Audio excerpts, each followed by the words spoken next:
Cogestão é um conceito que não está na lei. Eu, quando fiz uma pesquisa para pós-graduação em 2013, eu encontrei esse conceito aqui do Dr. Cláudio Maretti, que fala que a cogestão é um tipo específico de parceria que implica a gestão compartilhada de uma unidade por duas ou mais organizações, e eu acho isso legal. Quer dizer, uma organização é o poder público e a outra é uma organização da sociedade civil, mas pode haver mais organizações da sociedade civil, o que é muito interessante e recomendável, claro, dependendo do caso, né? Sendo uma delas, né, como eu falei, a instituição responsável e a outra a organização da sociedade civil. Essa delegação, e aqui uma questão importante também, o conceito ele é um só, mas eu dividi em dois para ser mais didático. Essa delegação ela pode ser total ou parcial, sendo a parcialidade possível tanto em termos de área, ou seja, uma parte da UC vai ter cogestão com determinada organização, ou em termos de programa de gestão. Por exemplo, a educação ambiental ou a pesquisa científica vai ser trabalhada por determinada organização. Há também um projeto de lei no Congresso Nacional, do deputado Sarney Filho, que tenta regulamentar essa questão da cogestão. Mas essa regulamentação ainda não foi feita, o projeto de lei está tramitando desde 2004 e eu vi que agora em 2014 teve alguma movimentação. Ele traz aqui também um conceito, que devido ao tempo eu não vou detalhar, mas tem questões interessantes ali. E esse PL, ele fala também como pode ser a cogestão. Então, a administração completa dos programas de manejo ou a administração parcial desses programas.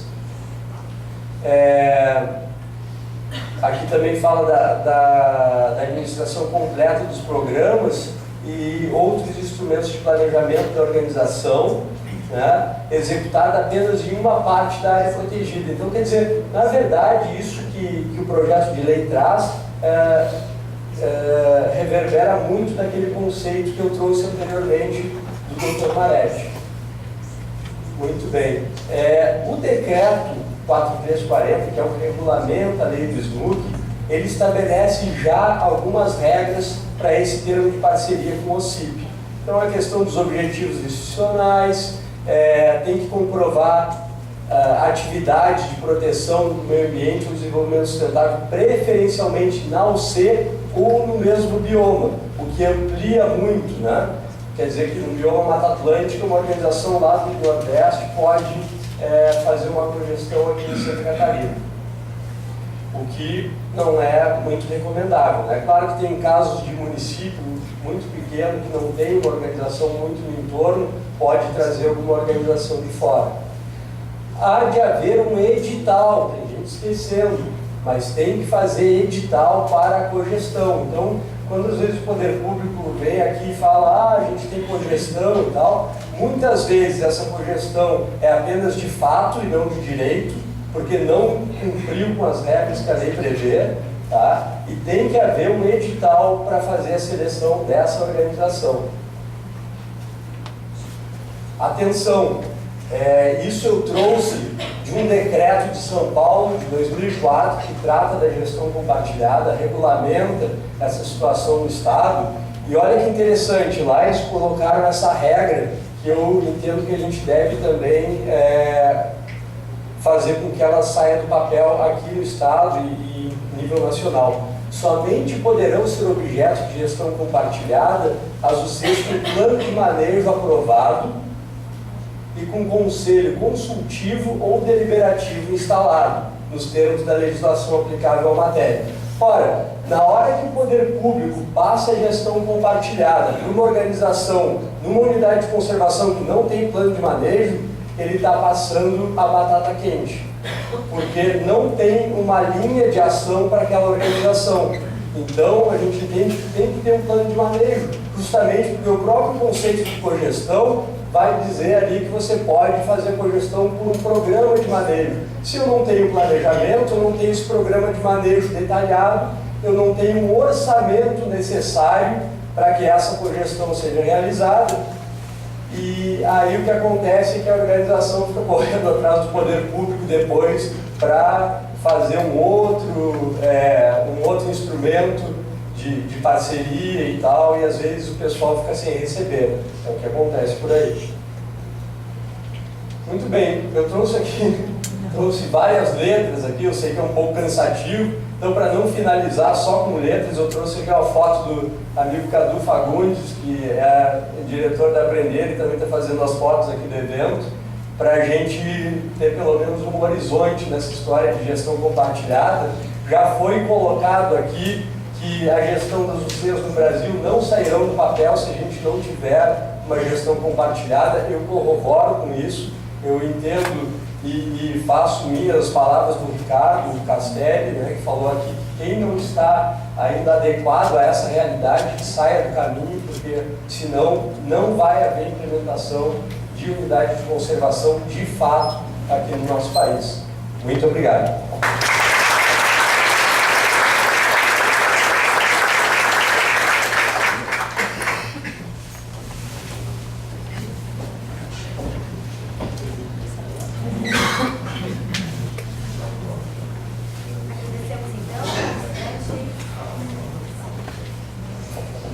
Agradecemos o palestrante, Mauro Figueiredo. Informamos que as perguntas serão feitas ao final desse bloco.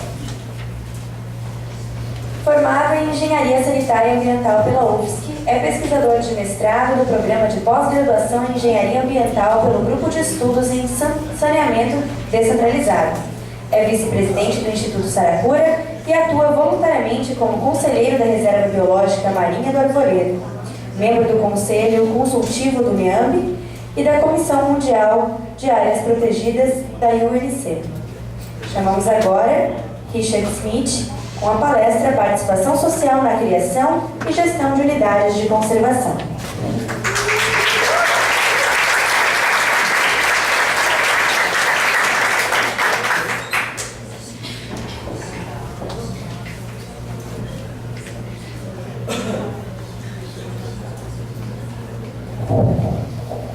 Boa noite a todos.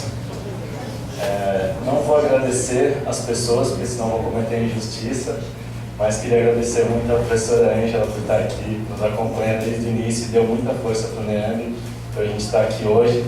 Gostaria de agradecer a Leite, que veio de longe também, o Merico, que veio de Brasília, enfim, todas as pessoas, principalmente as que vieram de longe, e as pessoas que são aqui da UFSC, que são meus colegas do NEAMB, do Saracura, pela presença aqui. É realmente emocionante ver uma plateia tão qualificada e tão preocupada com o futuro da conservação no sul do Brasil. Me desculpe a emoção. Bom, vou falar um pouco de participação social na criação e gestão de unidades de conservação. No início, não tinha aquele termo de proteção integral, mas quando eu fui olhar para as 3 unidades das quais eu ia falar, eu me dei conta que as 3 eram de proteção integral.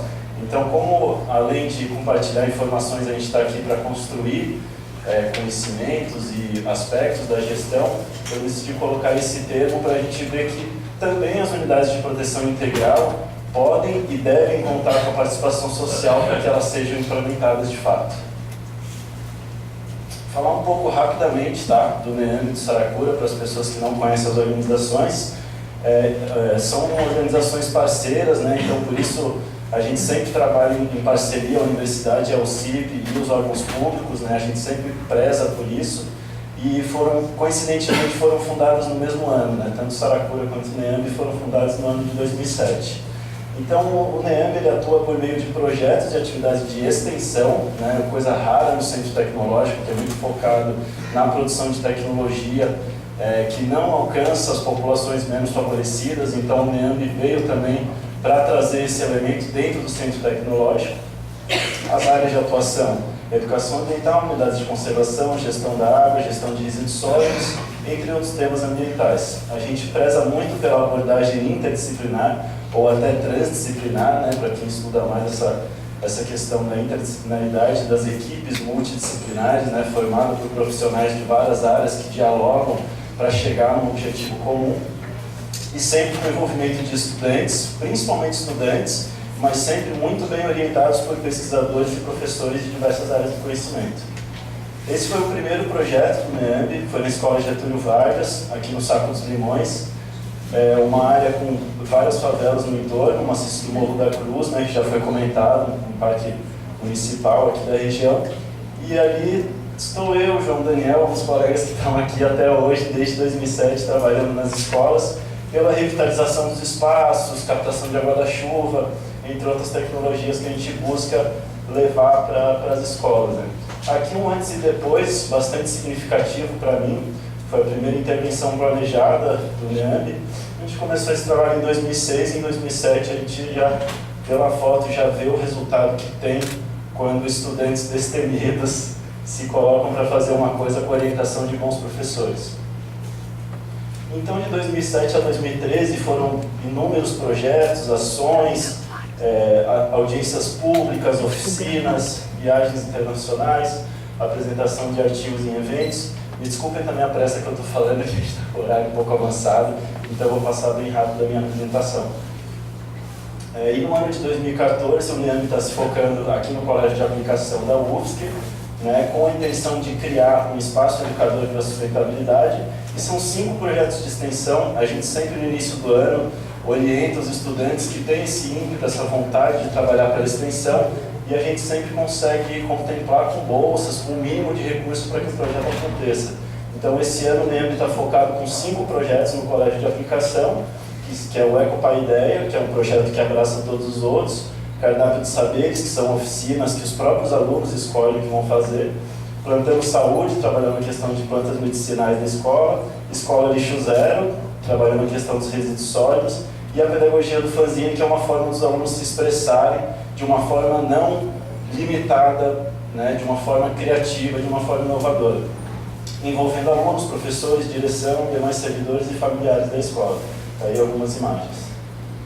E o Instituto Saracura é uma organização da sociedade civil de interesse público, o CIP, né, que é uma qualificação de ONG, né, quando você cria uma ONG, depois de alguns anos trabalhando aquela ONG, você vai aperfeiçoando a gestão e a prestação de conta, você vira um CIP. Ou não, né, cada ONG segue o seu caminho. Então, um histórico bem resumido, desde 2003, meu colega, pai, irmão, de longa data, Percy Ney, junto com a Andréia, companheira dele, recebem crianças de várias escolas da região no Instituto para trabalhar a questão da educação ambiental, isso desde 2003. Em 2007, a gente tentou somar forças a esse trabalho e fundou a ONG na primeira Assembleia Geral. Em 2008, a gente já conseguiu o título de utilidade pública municipal. Em 2012, fomos qualificados como CIP. Entramos para o membro do Portal Transparência, né? A gente preza muito por essa questão da prestação de contas, esse tipo de coisa. E em 2013, o termo de reciprocidade com o ICMBio, a partir do seminário que foi organizado em 2012, pelo meu colega Rodrigo Bicudo, que está aqui de um lado para o outro ajudando o evento, e permitiu que a gente conseguisse se aproximar e trabalhar em projetos com o ICMBio. Aí a localização fica no Ratones, para quem não conhece está convidado, no sábado, quem estiver pela ilha, pela manhã a gente vai fazer uma visita guiada no sítio, então quem tiver vontade de conhecer um pouco mais sobre o local, o saneamento ecológico, sistemas agroflorestais, a gente está à disposição para receber. Ali o mapa de localização fica quase no coração, é o do meio? Fica aqui no coração da ilha, né, de Santa Catarina, Ratones, o último, único bairro rural, né, de Florianópolis. Aí um pouco da nossa equipe, Percy, o nosso presidente, eu de vice, a Virginia, secretária, tesoureira Andréa, gestor de projetos Rodrigo Bicudo, conselho fiscal composto pelo João Daniel e Mauro Figueiredo, que apresentou agora, e o corpo técnico conta atualmente com em torno de 15 associados ativos e 20 colaboradores, além de consultores e especialistas pontuais quando a gente consegue aprovar projetos. Voluntários e intercambistas são bem comuns também. As áreas de atuação parecidas com a do NEAMB, né? Educação ambiental, unidades de conservação, saneamento ecológico, a recuperação de áreas degradadas e restauração ambiental mais recentemente, mas o NEI já tem experiência de mais de 30 anos. Sistemas agroflorestais, a permacultura, participação social em geral, para planos de saneamento, para a criação de unidades, enfim, todos os processos sociais de gestão dos bens comuns da nação. e a execução de condicionantes ambientais de licenças ambientais. A gente trabalha também porque muitas licenças não têm as suas condicionantes cumpridas, né? Então a gente trabalha no cumprimento rigoroso de licenças ambientais, criando modelos para que sejam seguidos dessa forma, né? Como a Elizabeth disse muito bem da Baleia Franca, né? Pode, desde que... Aí vem. Parceiros aí, grandes parceiros que têm nos fortalecido, sozinho a gente não faz nada. Da mesma forma que as unidades de conservação precisam dos parceiros, as ONGs também precisam dos parceiros, né, para articular os projetos, para se manter vivo. E aí, voltando para a palestra, então. Então, eu trouxe aqui 3 estudos de caso de participação social na criação e gestão de unidades de conservação de proteção integral. São elas a Reserva Biológica Marinha do Arvoredo, Parque Municipal da Lagoinha do Leste, que é uma unidade maravilhosa aqui na ilha de Florianópolis, e o Refúgio de Vida Silvestre de Itapema, que foi criado recentemente através de um trabalho do Leandro e do Instituto Saracura. Então, por que a participação social? Lá no SNUC, que é a nossa lei maior das unidades de conservação, ele é regido por diretrizes que, artigo 5º, assegurem a participação efetiva das populações locais na criação, implantação e gestão das unidades de conservação. Então, partindo daí, que está na lei, preto no branco, é isso, tem que ser feito alguma coisa para que isso se materialize. Também a ONU já vem reiterando isso, o modelo de gestão das unidades ele vem evoluindo, né? Então, a princípio, a gente tinha instituída pelo valor cênico, menos pelo valor funcional, a gestão era centralizada no governo, o planejamento exclui as comunidades locais. Hoje isso mudou. Hoje, qual que é o modelo emergente de 2000 em diante? As unidades, o objetivo da unidade ela é instituída para manter os serviços ecossistêmicos, promover a adaptação a mudanças climáticas, resiliência e mitigação. A gestão ela deve contar com diversos parceiros, com diversos modelos de governança. E o planejamento ele tem que ser conduzido com, para e pelos diversos atores de diferentes setores. Aí o exemplo da Reserva Biológica Marinha do Arvoredo, a nossa participação no Conselho Consultivo e mais especificamente no GT de Educação Ambiental. A gente formou esse GT de Educação Ambiental, acredito que como um resultado do seminário de 2012, foi uma das linhas de ação que se fortaleceu junto com a Aprender, a Fátima, a Floran, a Associação de Mergulhadores do Estado de Santa Catarina, o NEAMB e, claro, com o apoio do ICMBio. Esse foi o arranjo institucional do nosso programa, né? Está aqui a Silvane, está aqui o Mauro, o Cadu, o pessoal que participou ativamente desse GT. E essa é uma das primeiras reuniões, né, onde a gente estava iniciando a concepção desse programa de educação ambiental. Vocês estão vendo que as ideias, né, não faltaram ideias para esse início de programa de educação ambiental, e aos poucos a gente foi organizando essas ideias. Então a meta do GT, em agosto de 2012, era elaborar o programa de educação ambiental da Rio Arvoredo, conforme já prevê o plano de manejo. A gente não tirou isso da nossa cabeça, né? É uma coisa que já constava no plano de manejo. E o que foi feito? Dezenas de reuniões desse GT. Então, construção participativa exige tempo, exige dedicação, exige muitas reuniões para que todos sejam ouvidos e para que se construa consenso, né? Construir consenso é uma coisa que leva tempo e tolerância. Busca de modelos de referência, a gente viu que tem pouquíssimos, ou talvez não tenha um programa de educação ambiental específico para unidades de conservação de proteção integral marinhas. A revisão, depois que o documento evoluiu, a gente teve a revisão dos conselheiros da Rebio, né, as pessoas que estão envolvidas na gestão da reserva, revisão dos professores da UFSC, então a gente buscou aqui a Marinês, que trabalha com gerenciamento costeiro, o Orlando, e outros professores que nos ajudaram a revisar esse documento, e a revisão do próprio ICMBio em Brasília, através da COEDU, que é a Coordenação de Educação Ambiental do ICMBio. Aí a alegria, já no final de 2013, a apresentação do programa para o Conselho Consultivo da Rebio. Aqui estão vários conselheiros que fazem parte que estão se esforçando para fazer a gestão desse patrimônio da nação, que é a biodiversidade que a gente tem nessa unidade. E a aprovação do programa no CORBio, que é o Conselho da Rebio, em junho de 2014. Então, a gente vê que desde 2012 esse trabalhinho foi sendo feito para chegar em junho de 2014. Devo frisar que foi de forma voluntária, todos que participaram dedicaram o seu tempo e as suas capacidades para elaborar tudo de forma voluntária. E aí, em setembro de 2014, nasceu o nosso programa de Educação e Interpretação Ambiental da Revila do Arvoredo. E agora, próximos passos. O que adianta um programa no papel? Nada. Então, vamos executar esse programa. Agora vem a luta, por isso a importância da palestra do Mauro. Agora a gente tem uma lei que regulamenta, que está regulamentada para que as parcerias sejam transparentes e efetivas. Terceiro setor, gestores públicos, universidades, enfim, todos os atores que estão com vontade de contribuir nessa área de unidades de conservação.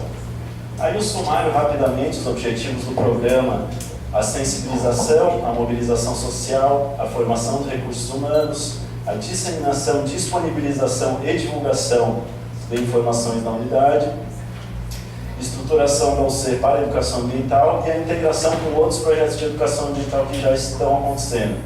E um capítulo que deu muito trabalho, importantíssimo, que é a operacionalização do programa.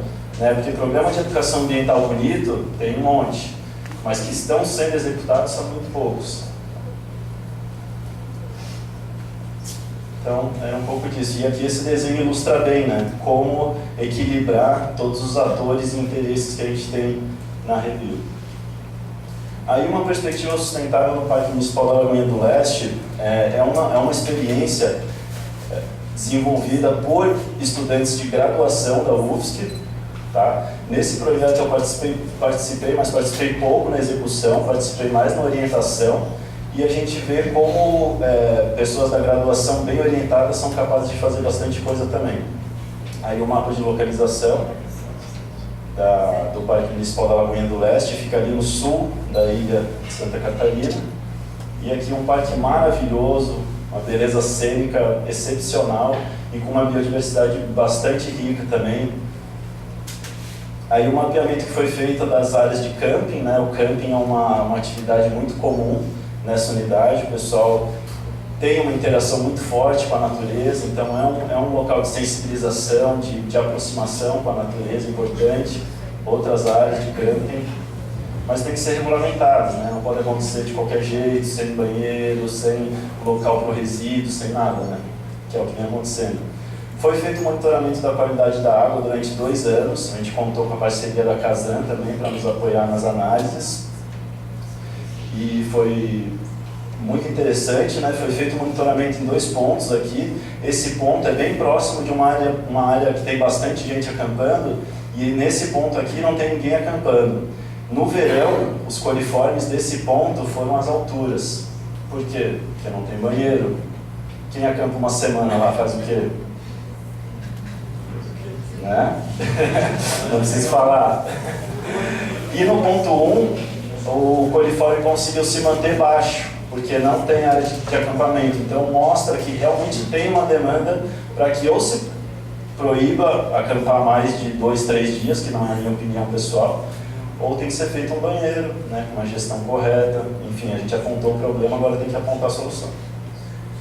A mobilização com a comunidade foi muito legal, ver o quanto isso é difícil, mas também, por outro lado, o quanto isso é recompensador, as pessoas se interessam, se aproximam. E aí as parcerias institucionais, então com os bombeiros a gente conseguiu a logística no mar, com a Casan o programa de qualidade da água, com a Floran a gestão compartilhada, com a Concab equipamentos para mutirões de coleta de lixo e com a ONG Aliança Nativa o plano de manejo iniciado. Eles têm um documento que dá diretrizes para o plano de manejo. Então, é uma experiência que tem que ser valorizada.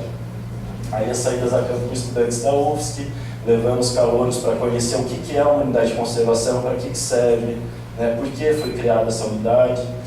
Daí, os mutirões de coleta de resíduos sólidos, total de 3.700 litros de resíduo, 3 mutirões organizados, com todos aqueles parceiros que eu mostrei, pessoas mobilizadas, cerca de 60 pessoas, e a forma de retirada do lixo do parque, o Bombeiros e a Associação de Pescadores, que eu não coloquei ali porque eles não tinham logo e acabou não tendo logo para colocar ali. Mas um parceiro importantíssimo também, a Associação de Pescadores. E o Refúgio de Vida Silvestre de Itapema, que na verdade a gente já apresentou no último seminário, então esse aqui vai mais para quem não veio no seminário de 2012 e também com alguns acontecimentos mais recentes. Depois o Rodrigo Bicudo vai dar uma explicação mais técnica sobre o que está acontecendo nesse importante refúgio de vida silvestre de Itapema. Aí o nosso modelo de governança, desenvolvido pelo professor Daniel José da Silva, junto com o GTI, que é uma série de pesquisadores de várias áreas, que trabalham nessas metodologias, né, nesses modelos de governança para a participação social. Então, são uma série de etapas, né, que nos ajudam a conduzir um processo de mobilização social. Inclusive, o meu TCC, no final da graduação, foi a utilização desse modelo para a criação do refúgio de vida silvestre. Então, a gente tem um acordo de cooperação no início, né, para fechar um acordo inicial, formação do grupo de governança, as experiências da comunidade através do dossiê de economia de experiência, em UCs, mapas temáticos, mapas de demandas e potenciais, estratégias pedagógicas, culturais e políticas de governança e avaliação e prospecção do processo. O nome que foi dado a este modelo é Modelo de Governança da Água do Território para a Sustentabilidade, ou mais conhecido como Modelo GATS. Aí então o acordo inicial foi feito toda uma preparação, um esforço de divulgação para a reunião dos atores. Aí o acordo inicial número 1, a professora Ângela, ali, dando uma palestra para os professores do município, e o acordo inicial 2, que no acordo inicial 1, as diretoras e professores das escolas reclamaram que o poder público não estava presente. A gente, então vamos fazer um lá na Câmara de Vereadores, vocês vêm? Eles falaram, vamos.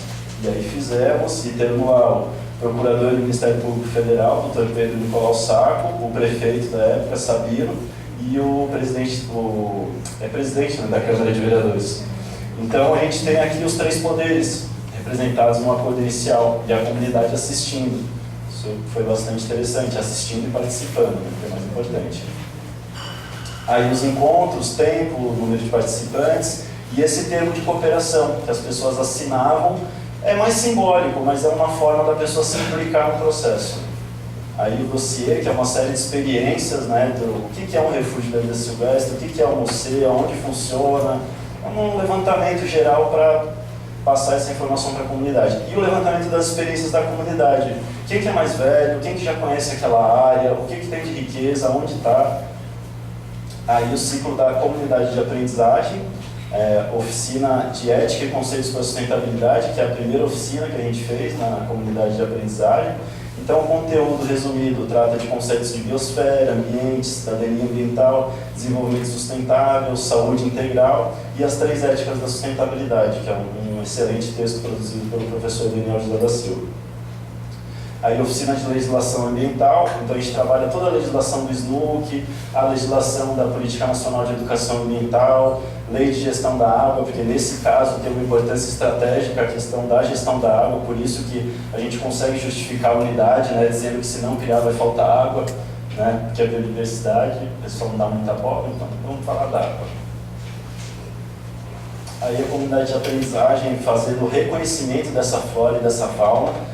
Foi uma oficina excelente, porque as pessoas, né, aprenderam a valorizar a riqueza e a biodiversidade que tinha em Itapema. Aí uma parte mais de SIG, né, para que as pessoas consigam elaborar seus mapas e colocar suas demandas de forma qualificada. Aí a metodologia que a gente utilizou foi incrível, funcionou mesmo, não é para inglês ver, foi muito interessante trabalhar. Hoje em dia, para vocês terem uma ideia, o estudante de graduação que nos ajudou a fazer isso está terminando o doutorado dele no INPE. Então a gente vê. Aí um mapa altimétrico, né, de Itapema, mostrando a morraria, as nascentes, né, que é justamente a área prevista para a unidade. Aí esses mapas são todos feitos pela comunidade, tá? Esse aqui, feito pela comunidade. Esse aí de bacias hidrográficas. Esse aqui de restrição. E aí a comunidade coletando os dados em campo, mais saídas a campo, mapas, o tempo inteiro interagindo, né? Informação, mapa. E aí o resultado, olha só o que a gente consegue fazer, né? E para cada ponto desse tem as demandas e os potenciais. A gente fez por bacia hidrográfica, né? Aí. Área marinha também. E aí, finalmente, um mapa participativo da criação da unidade. né? Então, as lideranças comunitárias chegaram à conclusão de que sim, nós queremos uma unidade de conservação. A Maia está aqui que não me deixa mentir. E aí a gente só digitalizou o que já estava pronto. Aí a reunião com todas as lideranças do município, né? Inclusive vereadores, prefeitos, entre outros, em 2009. Aí o conselho provisório, né? Porque a unidade não estava criada, então tem que ter a unidade criada para ter o conselho. E aí um amplo processo de discussão sobre o zoneamento envolvendo comunidade, UFSC, técnicos do poder público, vou deixar essa parte para o nosso biólogo Rodrigo. Aí o perímetro do refúgio que foi criado, 50% do município, que é o segundo ou terceiro lugar em turismo e com uma das maiores taxas de crescimento e de construção do estado. Vocês imaginem o que isso não causou, né? Polêmica. E aí a apresentação, né, os resultados, a gente foi contemplado pelo trabalho na COP10, que é um evento importantíssimo, onde foram definidas as metas de Aichi, né, que são metas para conservação da biodiversidade em nível mundial, e a gente foi apresentar esse trabalho lá. Conheceu um monte de japonês, super legal, cultura e tal. Pessoal bem gente boa, é super interativo, foi muito legal mesmo. Vários pesquisadores da Universidade de Tóquio, Universidade de Nagoya, assim, a riqueza desse momento, e graças ao professor Guilherme e Anderson da Rosa que estavam aqui no início, né? Então valorizo demais mesmo o apoio que a gente teve. E aí o Coletivo Jovem de Itapema, que é a novidade que aconteceu pós-seminário primeiro que a gente realizou. Então a gente cansou um pouco de trabalhar com os adultos, porque a gente apanhou muito na Câmara de Vereadores, apanhou muito de prefeitura, perdemos sono várias noites, porque entrar de cabeça na política é desgastante, né? Ainda mais quando você ainda está começando, não tem muita experiência, mas enfim, se a gente não entrar na política. Aí algumas imagens, né? A gente fazendo um processo de mobilização dos jovens do município. A gente foi em todas as escolas do município e abriu a oportunidade para que eles participassem do projeto. E aí os jovens voluntariamente vieram e participaram do projeto. Aí os princípios desse coletivo jovem, jovem educa jovem, isso é uma política federal, né? Então jovem educa jovem, jovem escolhe jovem e uma geração aprende com a outra. Aí a metodologia, alguns encontros, né? Fizemos trilhas, levamos para pontos estratégicos para visualizar o município, várias capacitações, aí outros encontros. E foi muito legal porque o grupo começou com 120 pessoas, depois 60, depois 50, 40, depois 30, 30, 30, 30. E esses 30 ficaram, e esses 30 fizeram a diferença. Aí fizemos Facebook, segundo encontro, oficina de fanzine, o discurso da estudante Suzuki, né, da Rio 92, quem não viu, recomendo, que é bastante emocionante. A gente levando algumas experiências de colegas nossos que foram nas unidades da Argentina, do Chile, Torres del Paine.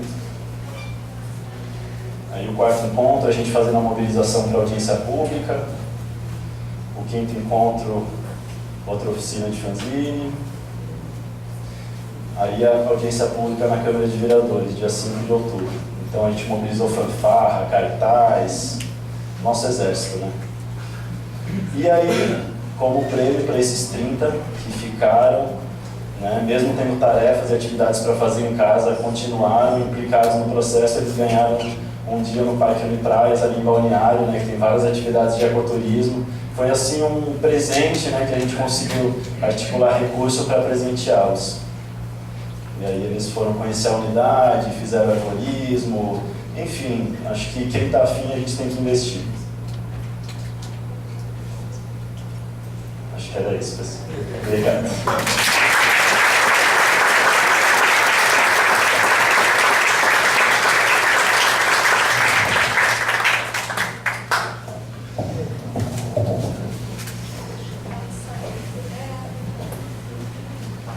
Agradecemos então a palestrante Richard Smith. Passamos agora para a próxima palestra. Formado em Ciências Biológicas pela Universidade Federal de Santa Catarina, atualmente é aluno de mestrado do Programa de Engenharia e Gestão do Conhecimento da UFSC e coordenador de projetos na UCIP Instituto Saracura. Tem experiência nas áreas de gestão ambiental e conservação, com ênfase nos processos de licenciamento ambiental e na criação de unidades de conservação. Chamamos agora o palestrante Rodrigo Merege com a palestra Criação de Unidades de Conservação, Levantamento Fundiário e Projeto de Lei.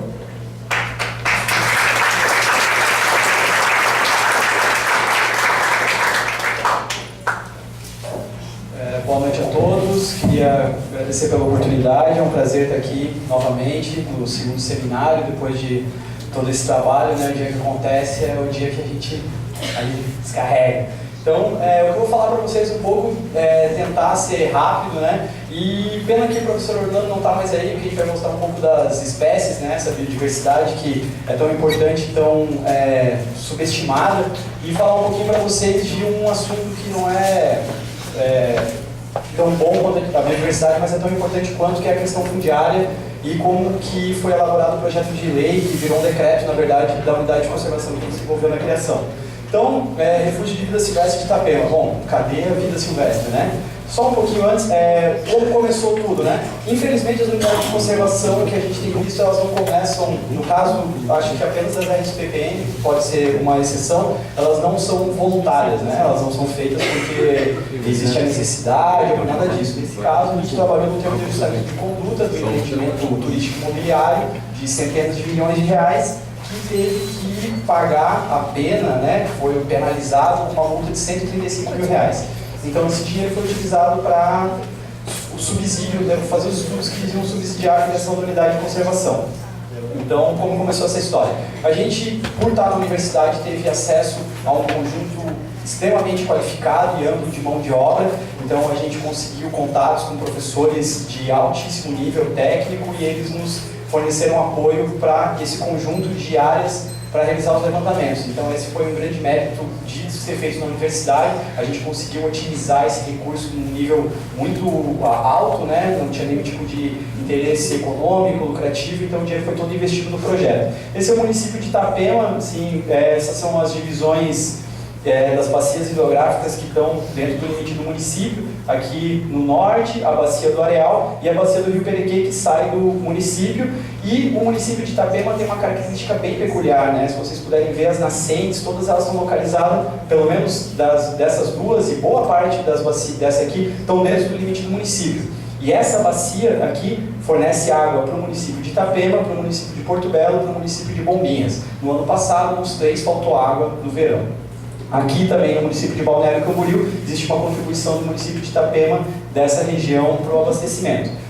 Na ocasião a gente estava muito preocupado e o núcleo ele é vinculado ao Departamento de Engenharia Sanitária e Ambiental, então a questão dos estudos hidrológicos foram levados bem a sério e aqui foi como a gente definiu a amostragem. Então a gente determinou 3 pontos nos principais rios, vindo da nascente com sentido a foz, e ficou um ano monitorando a qualidade dessa água. Isso aqui é uma maneira sintética de mostrar os resultados desse monitoramento.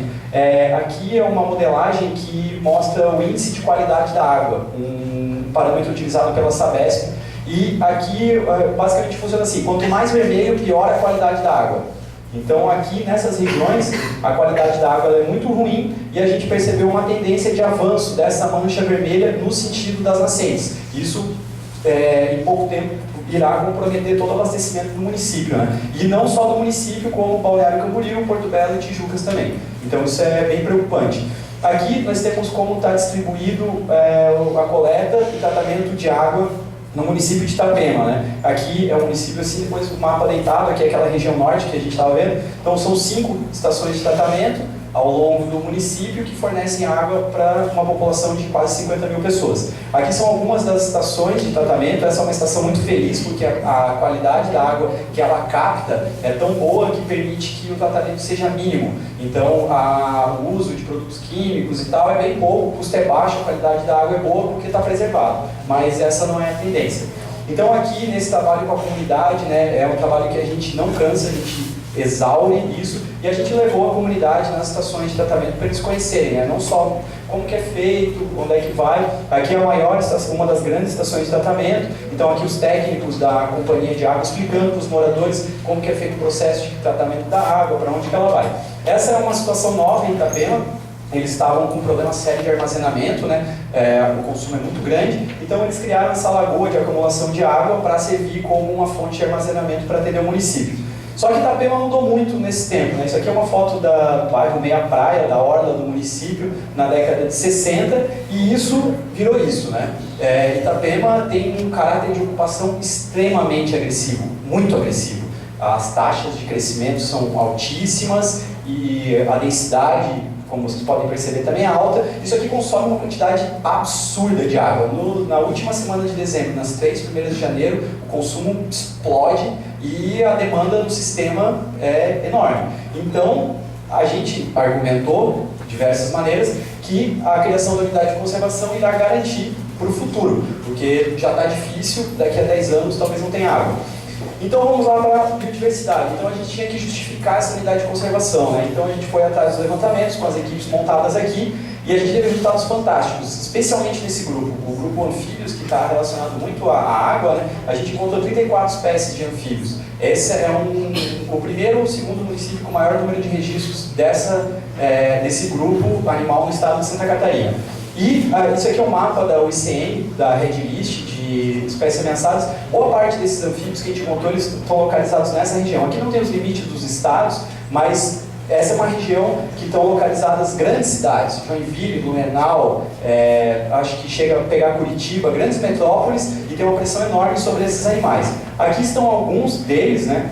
Animais que estão em processo de extinção, espécies que a gente ainda não conhece, e a gente teve a felicidade, né, de fazer esse levantamento e ter excelentes resultados, encontrar muitos animais como esse que são indicadores de qualidade da água importante, dentre outros. Répteis, né, não é todo mundo que gosta de cobra, jararaca, lagarto, tem gente que não pode nem ver, mas eles são extremamente importantes, são animais que fazem um balanço, né, com o sistema fundamental e sofrem pressão também por caça e até por muitas vezes falta de informação que as pessoas têm e acabam matando esses animais.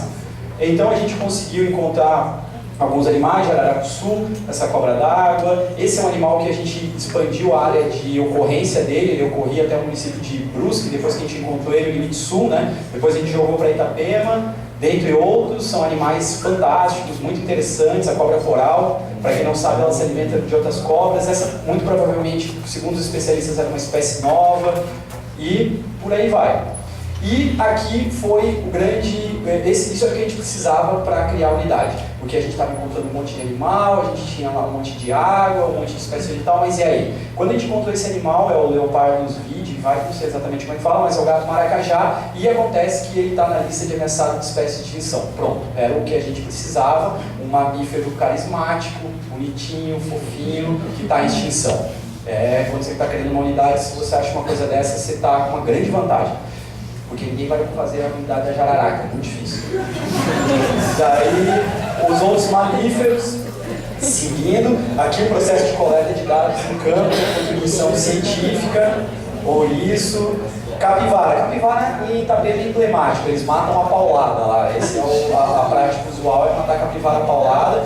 É horrível isso, né? E são animais que a gente for olhar os dados ali do professor Orlando, ele estava falando que as terras baixas, as áreas de inundação não tem mais. Pois é, habitat de capivara.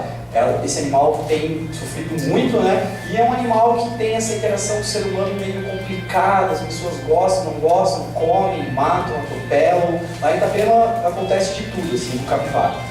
Tem o parque das capivaras lá, que é um belo problema. Aqui, marsupiais também, a gente teve resultados interessantes. A gente encontrou, esse aqui não é uma foto de lá, algumas são, esse aqui a gente só conseguiu encontrar atropelado, né, no tatu. Macaco prego, a gente tem vários relatos lá de caça, tal, de macaco prego, aconteceu de tudo. 172 espécies de aves, especial atenção para essas 3, que são espécies ameaçadas, com hábitat extremamente restrito, áreas de ocorrência pequenas, e animais fantásticos, né? Foi mostrado claramente o potencial para o ecoturismo dessas áreas, para observação de pássaros e tal. Então são animais fantásticos, belíssimos, enigmáticos, que têm um potencial enorme. Daí, para ajudar lá a história do gatinho, apareceu o peixinho, peixe e um gato, né? Daí o peixe é uma espécie nova para a ciência. Eu mandamos lá para o especialista e falou, ó, ninguém conhece esse lambari, um lambari desconhecido, virou bandeira. Daí o lambari, a gente ficou muito feliz de ter encontrado ele.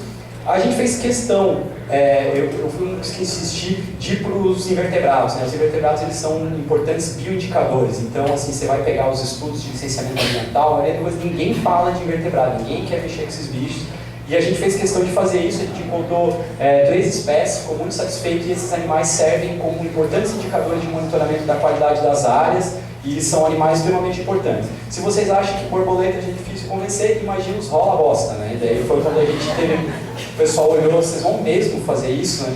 Foi o que aconteceu. A gente encontrou algumas 6 espécies de 4 gêneros. Novamente, são animais indicadores da qualidade do ambiente, eles estão associados aos felinos, né? Então foi um achado bem interessante, a gente pretende usar esses animais para o futuro monitoramento da área.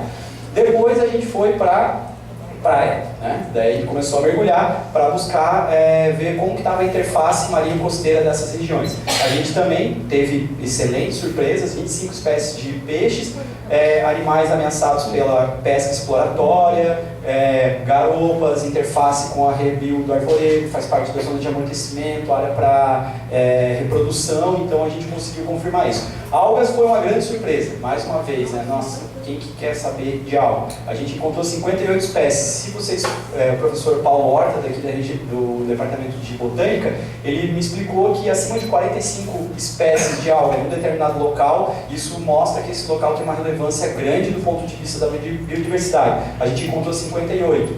Então, assim, numa área que recebe esgoto, num lugar inesperado. Isso foi bem interessante. Aqui o material coletado, né? E a vegetação. A vegetação é um capítulo à parte, é um trabalho extenuante, que exige, depende muito da sazonalidade para a identificação das plantas, os resultados que eu considero que a gente pode melhorar muito ainda. A gente encontrou 498 espécies. A gente estima, os especialistas, que isso pode chegar em 1.100, assim, 302 gêneros, 91 famílias. A gente tem um inventário florístico florestal de Santa Catarina, que aponta para o estado de Santa Catarina 2.372 espécies. Se a gente pegar isso aqui, a gente vai ter cerca de 20% das espécies, mas como eu disse, isso aqui tende a aumentar muito, principalmente do ponto de vista de epífitas, né? A gente não conseguiu fazer um trabalho tão sistemático, a gente estava trabalhando no município inteiro, com todos os grupos vegetais, então foi o que deu para fazer em um ano.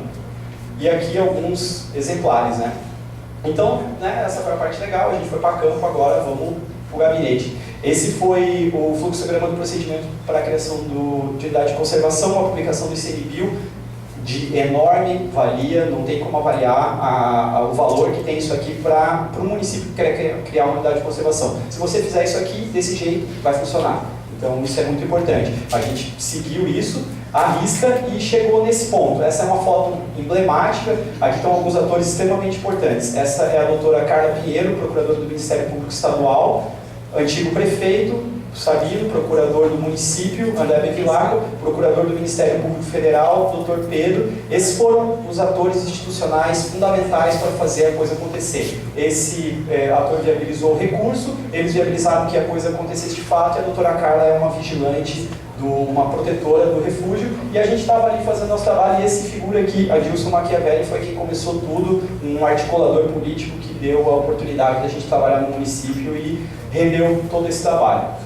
Essa é a unidade que a gente propôs, são 56 km de perímetro, 2.602 hectares, corresponde a cerca de 50% do município. Basicamente, ela começa a partir da cota de 100 metros de altitude, foi a linha base que a gente definiu. Categoria, refúgio de vida silvestre, isso foi muito difícil, a discussão da categoria foi exaustiva, durou muito tempo, e teve uma hora que a gente teve que simplesmente escolher, porque não existiu um consenso, muito complexo, muito difícil. Vocês vão entender um pouquinho depois porque a gente escolheu essa categoria. Tem muito a ver com isso aqui. Pode ser constituído por áreas particulares, desde que seja possível compatibilizar os objetivos da unidade com a utilização da terra, dos recursos naturais. Como a Maria Elizabeth mostrou e o Castelli também falou, isso aqui é um desafio monumental, né? Você conseguir ter usuários diretos dos recursos da unidade dentro da unidade, muito difícil do ponto de vista de gestão. Daí beleza, né? Um monte de bichinho, legal, criou, mas e aí? E a terra? É de quem? Como é que faz? Quem vai pagar?